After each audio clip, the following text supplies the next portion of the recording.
నాకు ఈ రోజు ఒక ఆవిడ కామెంట్ పెట్టారు.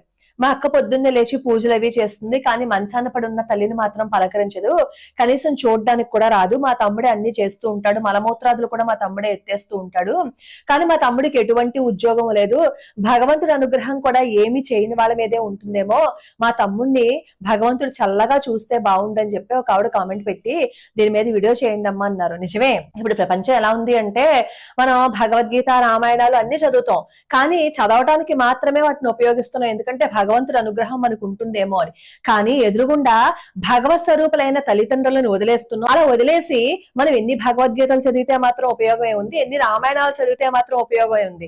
అందులో ఉన్నవి మన జీవితంలోకి అప్లై చేసుకోకుండా చదివి అక్కడ పెట్టేసి నాకు పుణ్యం వచ్చేస్తుంది అని అనుకుంటే అది చాలా పొరపాటు. మనకి ఎదురుగుండా కనపడుతున్న తల్లిదండ్రుల్ని పూజించకుండా మనం ఏం చేసినా ఉపయోగం లేదు. అవి చేస్తూ భగవంతుడి పాదాలు పట్టుకుంటే భగవంతుడి అనుగ్రహం అప్పుడు ఉంటుంది.